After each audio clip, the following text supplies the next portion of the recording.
The term convergence normally refers to media and entertainment and electronics and cameras and video, but in this particular instance this is Nissan's Land Glider, and it's the convergence of the car and the motorcycle.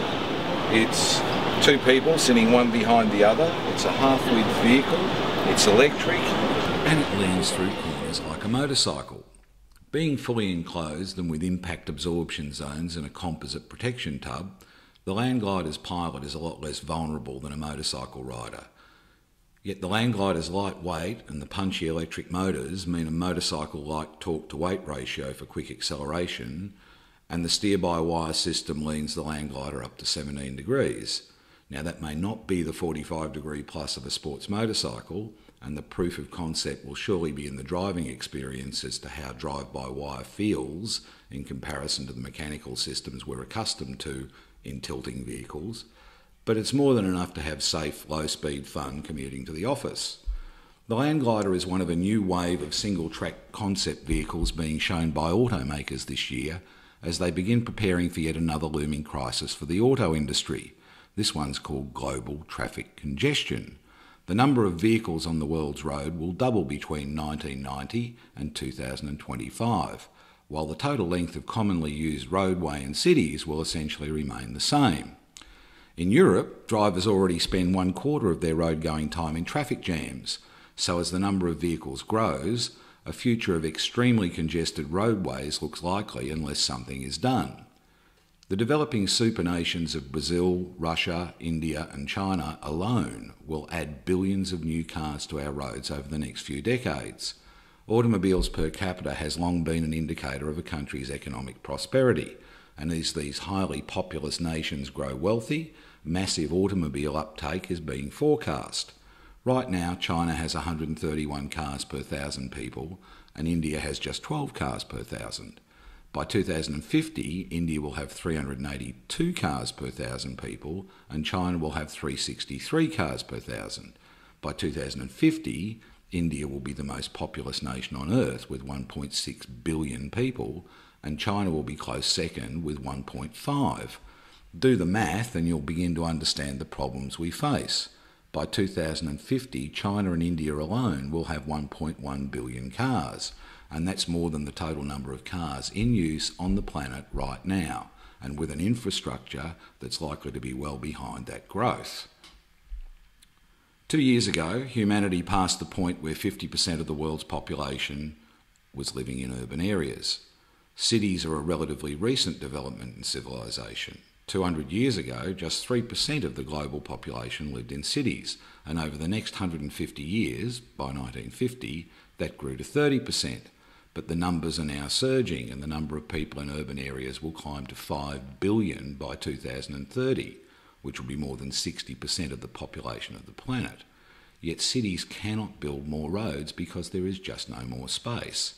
Traffic congestion is very bad for economic health. It wastes the time of all caught in it, and the resultant inability to forecast accurate travel times means more people add additional time to their travel just in case, so they can be on time, and a huge lump of non-productive time gets added to everyone's routine. Traffic jams waste fuel, they increase air pollution, and no country knows this better than Japan, where road congestion is its worst on earth. The automobile-based mobile society that Japan helped build has ironically created the world's largest traffic jams in its heartland and has been doing so for several decades.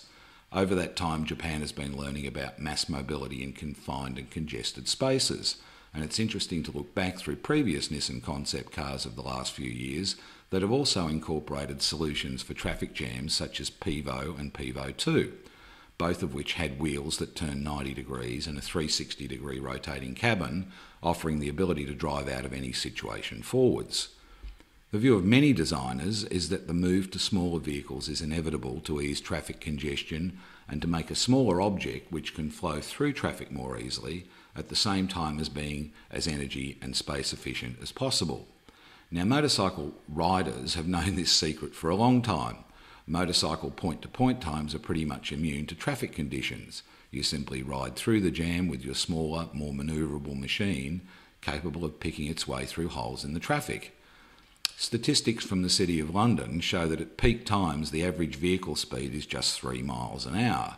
Buses and taxis with lane privileges run an average 5 miles an hour, and the motorcycle dispatch courier averages 15 miles an hour, 5 times the average on the same roads with no privileges.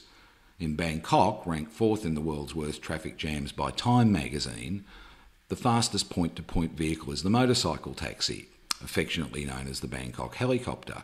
On any street corner you can find a young fellow with a red jacket and a 125 scooter who will give you more bang per buck than any amusement park ride. You can spend your afternoon in the back of a taxi going a few miles, or you can go to the other side of Bangkok inside 20 minutes for a few bucks. Be warned though, the Buddhist mindset of the Thais means they're not nearly as concerned about dying as you might be. A smaller footprint on the road is a massive advantage in cutting through traffic. The average car occupancy in the United States is currently 1.57 persons per vehicle, including the driver. So the 2 seats of a single-track vehicle such as the Land Glider or Tango or Volkswagen L1 should be more than adequate for the vast majority of road trips.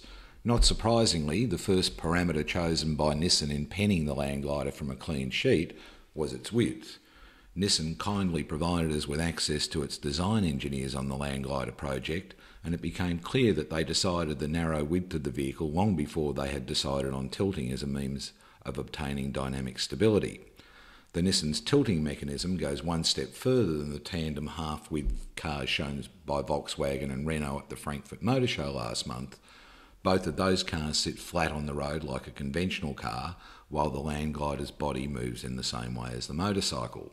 The Twizy ZE, shown at Frankfurt, is an urban mobility concept proposed as one of a suite of 4 electric vehicles Renault intends to introduce over the next 3 years, and the Twizy is slated to begin production in Spain in 2011. The all-electric Twizy has a 15 kilowatts power, giving it performance comparable to a 125 scooter. It's also enclosed with driver protection, and at just 2.3 metres in length and 1.13 metres wide, it's quite small. The plug-in electric Twizy will be very nimble for urban use thanks to its feather weight of just 420 kilos, complete with batteries, and it has a 100-kilometre range. The L1 Volkswagen has an F1-inspired carbon fibre tub to protect the occupants and a frugal diesel hybrid power plant, taking advantage of the aerodynamic teardrop shape to give it a drag coefficient of just 0.195, along with an extremely small frontal area and feather-like weight, 380 kilos, means the vehicle is never going to have to work very hard, and it brings an astounding 1.4 litres per 100 kilometres from its diesel engine. That's 170 US miles per gallon or 205 imperial miles per gallon. The Volkswagen L1 is set for production in 2013, 4 years from now, when it will almost certainly be the most fuel-efficient car with an internal combustion engine available anywhere. The best-known available single-track four-wheel vehicle in the world right now is the Tango from Commuter Cars in America. At over $100,000, it's actually more an electric supercar than a commuter, but it does look like a commuter, and it has a top speed of 150 miles an hour, does a standing quarter mile in the 12-second bracket, but as the prices of lithium-ion batteries reduce over time and mass production gets underway, Commuter Cars expect the Tango will eventually sell for under $20,000 US. The Tango uses its batteries in the very bottom, the very floor of the vehicle to give it a very low centre of gravity. Hence it can smoke them at the racetrack, despite its seemingly precariously narrow wheelbase, and it gets through traffic, works just like a commuter. The Tango has attracted a lot of very high-profile customers to date, being available, green, exclusive, expensive and very practical. Google founders Larry and Sergey both have Tangos, as does actor George Clooney. Of the numerous tilting four-wheeled vehicle concepts going on around the world right now, probably the most likely to succeed is that of French company Lumineo, which has a narrow-track tandem fully electric four-wheeler named the Smera. The Smera has a decided advantage over all other four-wheel tilting concepts right now in that you can buy one. The Smera is a only available if you live in Paris at this moment, but Lumineo is in the process of establishing dealers across Europe, and it's a vehicle of the future that is far more suited to commuting than the traditional car. The Lumineo Smera's specifications are in line with the other tilting car concepts in that it weighs in at less than half the weight of a small car, 450 kilos in this case. The two electric motors give it 30 kilowatts in total, which gives a vehicle quite lively acceleration to its top speed of around 130 kilometres per hour.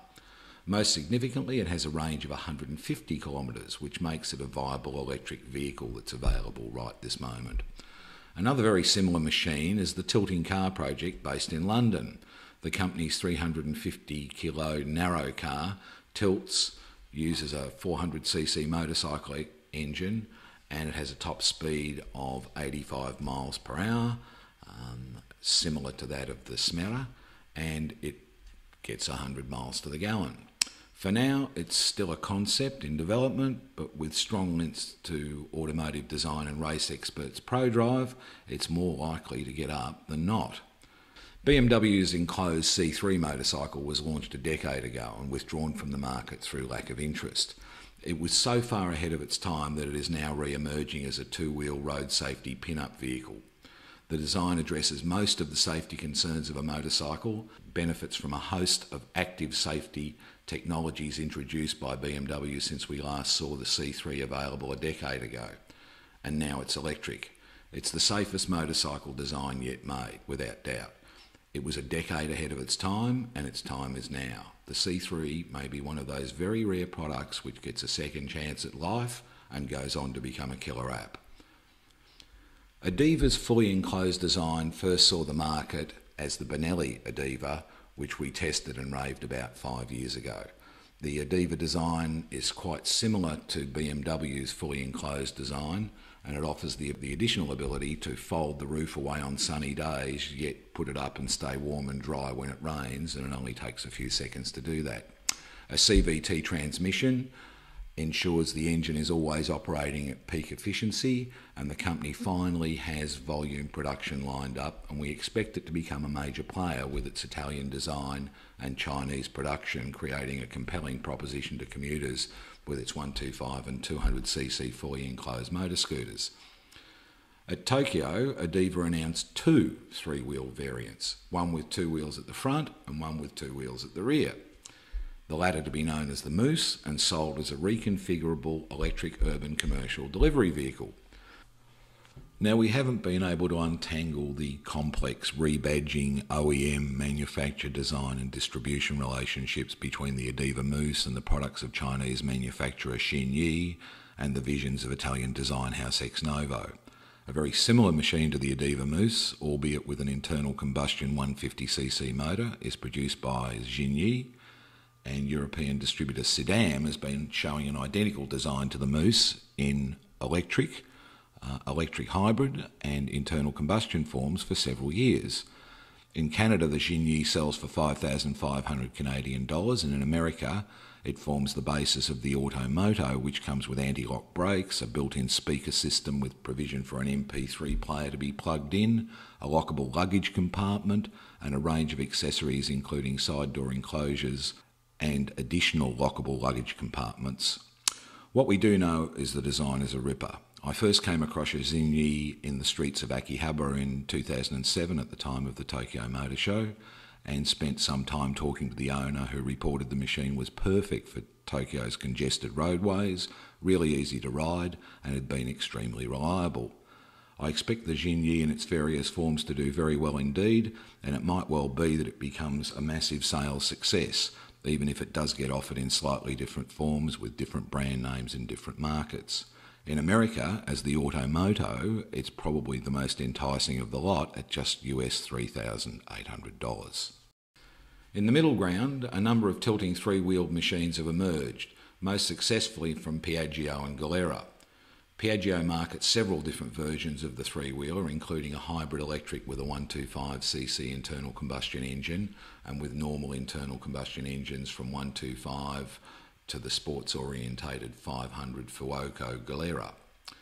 This was the bike which we tested several years back, which really sold everyone here on three wheels. On dry tarmac, it could not be faulted. It stops quicker and safer than a motorcycle, thanks to twice the tyre contact patch up front. It doesn't get disturbed from its line in corners when it hits a bump or pothole, and it kept measuring up to everything we threw at it so well that we went looking for trouble. We eventually found a car park with large stretches of flat tarmac liberally coated with a thin layer of fine sand and began purposefully locking the front wheels to see what happened. On a motorcycle, it would have been messy and painful and expensive, but the two wheels up front gives you enough time to unlock the front brake, stay upright, rather than kissing the bitumen. If you've got some macho idea about scooters being a bit limp, this will turn you around. For learners, it's much safer than a motorcycle, particularly in that very dangerous period just as light rain begins falling on roads that have been dry for a long time and have built up a coating of oil and rubber. At least half a dozen of our riders tested the Piaggio, and everyone, like seasoned motorcyclists, were amazed at how good it is. 3 wheels is safer, offers better cornering, and allows you to do things you can't do on 2 wheels. More recently, a hybrid from Peugeot that uses a 125cc normal internal combustion engine with 2 front-wheel electric motors has been shown. And for our money, Peugeot, one of the few manufacturers that actually has motorcycles and cars, along with BMW and Honda, could be set to do very well with this machine. Both the Piaggio range and the Peugeot range have their 2 wheels at the front, and the next one, the Carver, which is from Holland, has the 2 wheels at the rear. The Carver originated in Holland. It's spent time being redesigned as a hybrid electric vehicle at Japanese automotive design boutique Fiaro, and now appears ready to emerge in America under the working title Venture One, or Fly the Road. Yamaha continues to develop its Tesseract 4-wheel motorcycle. With budget cutbacks halving the size of the Tokyo show, it was hard to determine just how much we would have seen of the Tesseract in normal economic circumstances. The Tesseract's ingenious 2-wheel drive and 4-wheel suspension and steering must surely be the basis of a safer narrow-track vehicle design of the future. Throw in Yamaha's knowledge of 2-wheel drive motorcycles, and the Tesseract might one day add a new dimension to narrow-track vehicle stability and sheer recreational delight with a 4-wheel drive motorcycle. And a roof would be relatively easy to add. The Tesseract appeared in part in Yamaha's technology showcase section at Tokyo, and it's to be hoped that we see more of this innovative 4-wheeler. Half the width means half the weight, more agility, more access to narrow roads, easier parking, and much, much quicker road transit times. From a driving viewpoint, the lighter weight of a much smaller vehicle will further enhance the torquey power characteristics of an electric motor to achieve what Nissan is calling linear acceleration. The Land Glider, you can expect performance equivalent to a 200cc scooter with a top speed electronically limited to about 120 kilometres an hour. At speeds such as that, 120 kilometres an hour, 70 miles an hour, the Land Glider would be using less than a quarter of the energy a car would be using. That's because it has half the frontal area and half the drag coefficient, and it makes for a very energy efficient vehicle, and that's what makes the narrow track vehicle so appealing as an alternative to the car. The Land Glider's steer-by-wire functionality uses sensors to measure vehicle speed, steering angle and yaw rate, then calculates the angle of lean required to negotiate a corner. The Land Glider is rear-wheel drive with 2 electric motors in the rear powered by lithium-ion batteries mounted beneath the floor in a similar way to the Tango to offer an extremely low centre of gravity. The car also features a non-contact charging system that can be charged while shopping at a supermarket or stopping at a motorway service station. This system enables vehicles to be charged wirelessly at locations where the infrastructure exists. Obviously, it's still a concept and it doesn't exist just yet, but it's a really interesting one that we haven't seen before. To ensure maximum safety while driving, engineers have fitted a car robotics-style crash avoidance system in which sensors mounted in the body detect other vehicles in the same way that as fish swim in schools, they don't collide. This system directs the vehicle's path away from any obstacles, though I'm still not sure about this. Maybe I'm a Luddite, but I'd like to be making the decisions as to where a car or motorcycle is going in a crisis situation. there will be a lot of robotics in the Land Glider. Robotics and Nissan have been synonymous words in recent times as far as concept models go. At CTEC, which is like the Asian equivalent of the Consumer Electronics Show, Nissan announced that it has updated its ePoro robot concept vehicle that uses a laser range finder to detect obstacles and objects and avoid them. A similar accident avoidance system is going into the Land Glider. This week Nissan showed a set of Segway like balancing skis that had developed in partnership with Japan's National Advanced Institute of Science and Technology, and those skis will become competitors to Toyota's Winglets and Honda's U3X. In 2005 it showed Pivo, an electric concept car with a revolving cabin which eliminated the need to reverse and had multiple drive-by-wire systems and excellent visibility. In 2007 it showed Pivo 2, which had a 360-degree turning cabin and 90-degree turning wheels based around what had become a proprietary Nissan 3D motor technology, and a robotic agent to create a unique owner-vehicle relationship that is akin to that of a bilingual Japanese-English friend. Accordingly, you'd never be alone in the Pivo 2, with conversations possible in Japanese and English, and the personal agent's task being to make every journey less stressful. It also offers a conversational interface with the car, covering everything from basic vehicle functions through to the nearest available parking. The high-tech robotics in the Land Glider may be far less obtrusive than in previous concept cars, but there's a lot of research behind the Land Glider, and my discussions with the engineers left me in no doubt that the Land Glider on show at Tokyo was absolutely fully functioning. It may not appeal to everyone, but it looks like being near the convergence point where you get the economy and footprint of a motorcycle and the comfort and safety of a car. A smaller vehicle uses less energy, it uses the limited space on the roads more efficiently, and it gets you there quicker. Medium and long term, all you need to do is look at the trends to understand we're inevitably heading towards global gridlock, and it's becoming increasingly obvious that what we now consider a basic right, which is unlimited personal mobility on public roads, is simply not sustainable as the population grows. Double-tier roads or additional underground thoroughfares are too costly to consider. Public mass transport with very small personal mobility devices for last-mile transport is probably the ultimate solution, and Japan is already leading the world in that regard as well. In the short term, though, we think the single-track vehicle is the only viable way of putting more people on the roads, and the big corporations are now beginning to move in that direction with vehicles such as BMW's L1, Renault's Twizy, and the Nissan Land Glider.